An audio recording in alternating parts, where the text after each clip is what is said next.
Megan Fox? You saying you look like Megan Fox? I have light eyes and dark hair. That's the only reason. There's nothing else.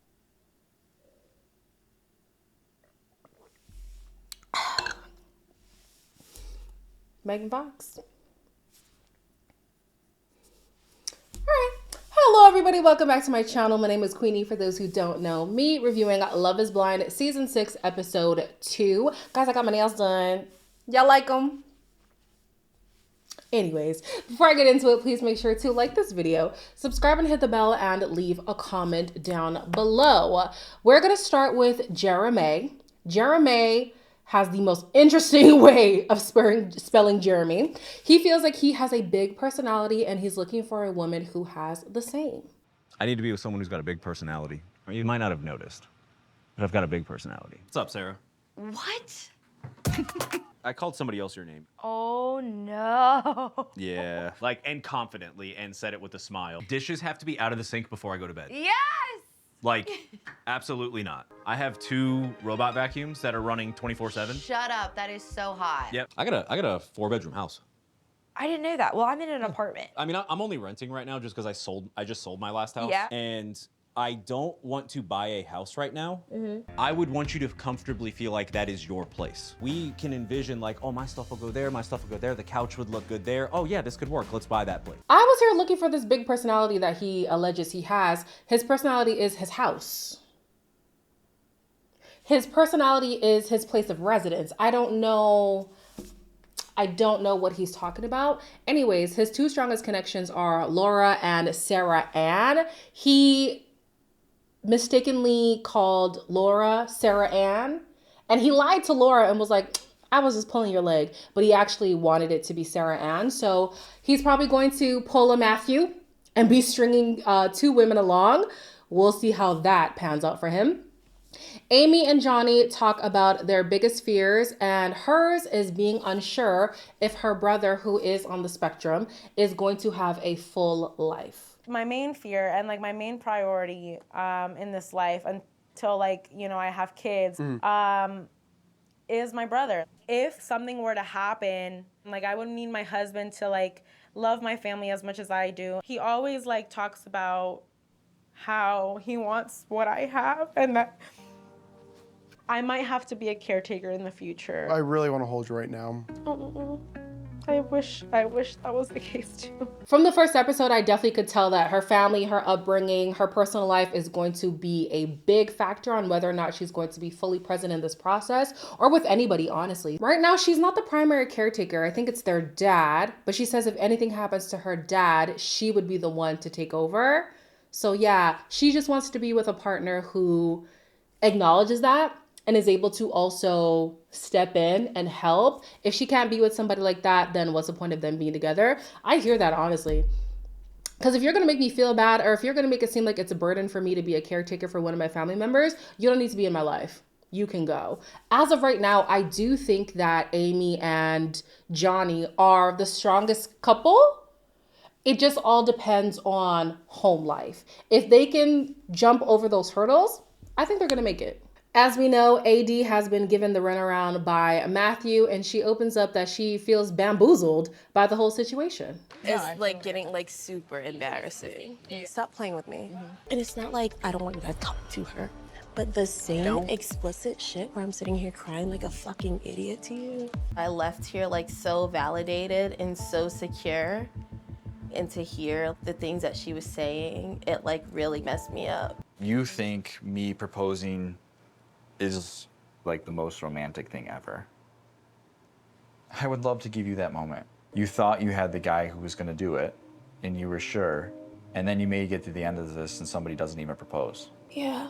And that probably hurts. I think if I broke it off with the other people and I came back to you tomorrow, I hope you would be ecstatic. I wanted to leave with you yesterday. You did want to leave with me yesterday. Okay. Do you think I said that to her? Matthew is stuck on semantics because he says, I didn't tell her everything that I told you. And some of the things I said to you were more serious than what I said to Amber. For example, telling my mom I found my person. Who gives a damn? You told you told AD it was her or nobody. So the fact that anybody else was still in the mix is already an offense. Like, what are you talking about? So anyways, he starts selling her a dream, basically saying that our proposal will be the best day of your life. Isn't that what you want? Don't you want this like big extravagant TV moment, the romanticism of it all? I'm like, definitely here for clout. Definitely here for clout. He then flips things on her and he says, well, aren't you also talking to other people? Emotionally manipulative. Emotionally manipulative. Yes, she is talking to other people, but she's not telling other people, I would love to propose to you. I'm ready to tell my family about you. I'm ready to bring you home. And she hasn't said any of that to Clay, not to my knowledge. So yeah, she is talking to other people, but she's being respectful of your connection. I was watching another reviewer's channel and they think that AD is faking it with Matthew. I think she really was into it. I think she was really into it. And the conversation she has with Clay just makes me think it's very easy to get AD on the hook, truly. So now she's having a conflict because she thinks maybe defaulting back to Clay is the better option. She does admit that she runs towards red flags and she has a pattern of being a fixer. She's already acknowledged that Clay might not be the person who she should go with, but she's now considering it because he is the typical guy she goes for, right? AD is very easily persuaded because when Clay was having this conversation with her, I don't know about y'all, but I was a little bit scared. I formed a connection with someone else. And in that process, he had formed a connection with someone else. And he was like, oh, if I do propose to you, like, I would want to ask for his hand. Are you not feeling me or you are? Because what you just told me has nothing to do with me. Matthew? Oh my fucking God. Okay.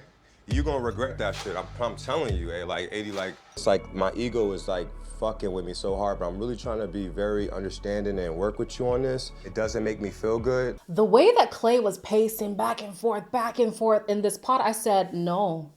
I don't know what kind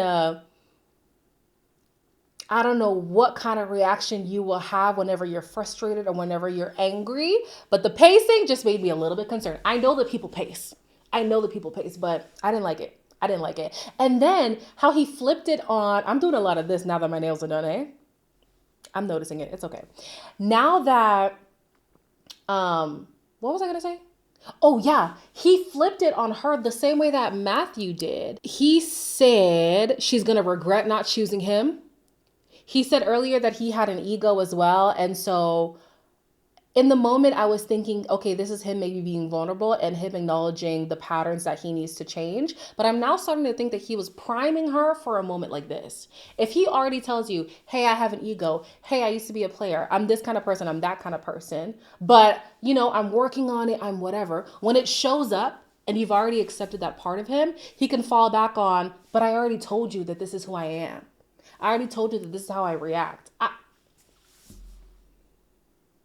Clay and Matthew, girl, neither one of them needs to be on your radar at all. I forgot to say this, but the reason why I think AD is so easily persuaded is because both guys were in the wrong. Very clearly in the wrong. Yet at the end of both conversations, she ended up crying and wanting to beg for these people's affection back. In the women's quarters, she was talking about the problems she had with Clay's fixation on physical characteristics. She had a problem with being two-timed by Matthew. But when it came time to actually pull both of the men up on their behavior, nothing. All they had to say was, I only have eyes for you. I could see myself marrying you. I hope that you're here tomorrow. And everything just went out the window. Girl, Clay tore me up because of Matthew. He's like, Andy, what the fuck is going on? Matthew accepted to leave with him. Tonight. Tomorrow. Slay. One thing I don't like doing is having competition with like other men that I don't think is of mine. Like, I'm sorry, like, yeah, I was not expecting, and I was kind of like on a high horse, and now I'm definitely like kind of got a little bit humbled. Now I feel like a dick. I'm so sorry. I know, but you don't have to be. No, I do have to be. I think it's time to bow out. It seemed he was more upset to learn that Matthew was the one that he's in competition with. And like I said in the previous video, they are so far opposite. on the spectrum, so far opposite. So I think that is a bruise to his ego to say, I'm seriously competing against this guy. Be for real. In the women's lounge, Amber, I'm gonna need you to get off TikTok. I don't know. I don't know if she always talks in AAVE, but I'm gonna need that to stop. Thank you very much. I do have to commend her on choosing herself. She said this was very overwhelming for her. If this man is two-timing her, what's the point of even being here? So she chose to get up and leave. AD, you can learn from Amber. You can learn from Amber. She's seeing the red flags and she's removing herself from the situation. You are running to them. Why would you do that? Why would you? Good job, Amber. I'm proud of you. We get to meet Brittany and Kenneth. They both share history and education, and they both lost parents very young. Not even just that, there's a lot of loss in both of their lives, so they've had to grow up very quickly. When I was 12 years old, my biological mom passed away from cancer. My father passed away when I was 5 years old. He was an alcoholic. Having to go through things that mature you quickly sets you apart from other people. Yeah. My mom was a twin. She got in a car accident. They were 29 years old. My mom ended up having me on her and her twin sister's birthday. I was meant to be on this earth for my mom. And so when you say twins, it's gotta happen, you know? Yeah. They are 24 and 25. It's funny because literally what I just did there, I was about to question if they were prepared for marriage, and their whole conversation was about being tired of justifying whether or not they are mature enough for marriage. So my bad. Y'all say that you're mature. All right, if you say you're ready, then you're ready. They are keen on the traditional type of marriage. Brittany says she wants to be a submissive wife. Honey Kenneth was eating all of that up. I think it makes sense considering they're in the Bible Belt. So yeah, it's kind of the stereotype that you would think. So I'm not mad at them. I'm not mad at it at all. I do wonder how do I say this? I was gonna say, I do wonder how they're gonna navigate grief in their relationship, but because it happened so long ago for both of them, and they spoke about it as if, you know, it's not something that debilitates them in their daily life, I don't think it'll be an issue at all. I'm also thinking of Married at First Sight Australia, for those who are watching that. And there are people on that show who lost parents literally 6 weeks ago. So that's completely different to what's going on here. These two seem like a good match. So here we have Chelsea, who circles back to Jimmy. They both apologize. Y'all, I cannot speak today. I swear, if it's early morning or late night, I lose my mind. They both apologize to each other for how they handled their last date. Do you want to talk about anything? Like my divorce? I don't care. It's not a deal breaker to me. You're gonna be real and you're gonna be raw, and I appreciate that. Can you see yourself at the end of this really being with someone? Yeah.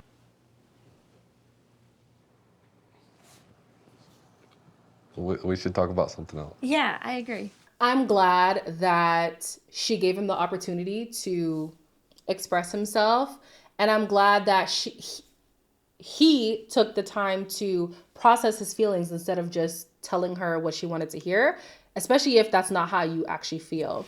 Now, the conversation was starting to get deep. It felt as if he was about to say, like, he's falling for her or he has these real strong feelings for her. And then again, he wants to change the subject. And I'm like, okay, the first time it was understandable because you were processing a lot of information. But this time now I'm concerned because anytime the conversation gets uncomfortable, the conversation gets a little bit too vulnerable, you're just gonna shut it down. How does that work, Jimmy? Please let us know. At least to say, you know what, I'm having feelings that are kind of foreign to me. I don't really have the words for them as of yet, but I just want to let you know that that's what I'm feeling. At least that. You don't want to talk about it at all? In the women's lounge, Jessica was getting really emotional about missing her daughter. Probably because motherhood defines you. I'm sorry, that was petty. I'm sorry.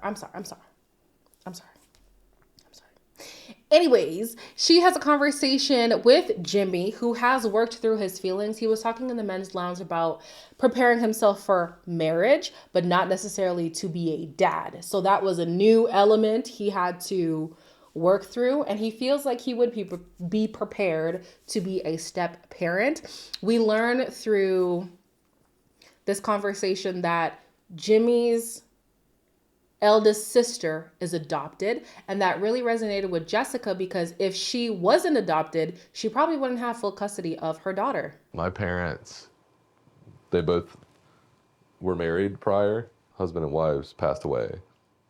And like my mom was a stepmother of her. And so my mom took her in.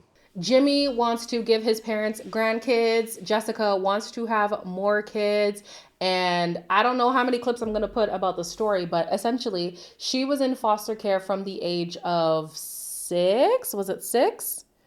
I don't know. I don't remember, but very young due to her parents abusing drugs. And then she was given custody. Her dad was given custody again for about a year, but then he started abusing drugs again, and then he unfortunately took his life. Then she was in the system until she was 16 years old, was adopted, got pregnant at 17, and because she was adopted, she was able to have custody of her daughter. No, good on Jessica, honestly. I mean, it's not like she did anything to get adopted, but it's nice that her family was a saving grace in so many ways. AD feels like Matthew has been toying with her emotions. And if you feel like that, why is he still a contender? She's out here still entertaining this man. I just think my reality was kind of like manipulated a little bit. It hurts because I've never felt the way I did with you before. I think I now got the entire country of America on my side. I think you're an amazing person, but it's not fair to you that I can't commit to the plan that you want. You sound devastated. Is it because Amber's gone? Yeah, I feel like I broke somebody's heart on national TV. I'm done. I'm gonna go get Amber. Why is this man trying to appeal to America as if America can't see him trying to appeal to America? He knows there's cameras in the pods. He's talked about them before. So for him to say like this would be the cookie cutter romantic story that everybody's gonna fall in love with, the whole underdog thing, I'm like, what? So AD is starting to get a little bit put off, but it's Matthew who decides to end things. And then he's gonna say, I'm gonna go look for Amber. Amber, I hope that you stick to your guns. Amber, I hope that you stand on business. You don't give this man the time of day at all. Because we've already seen a situation where a woman removes herself, but then entertains the man who was problematic. Uche. So, Amber, don't do it, girl. Don't do it. Again, AD, you could learn something. If not for Amber removing herself, if not for Matthew ending things, I don't even know if AD would have cut things off. Girl. Anyways, the episode didn't end with this, but I'm ending with it. Amy and Johnny talk about relationship expectations. Basically, he was saying, I always want us to be honest with each other. I want us to be transparent with each other. I want us to love each other even when we're old and gray and bursting at the seams, child. And she echoed all of that. He proposed. She said yes. They were about to do the reveal, but that's in the next episode. So we're going to wait for that. As always, like, comment, share, and subscribe. And I will see you in the next one.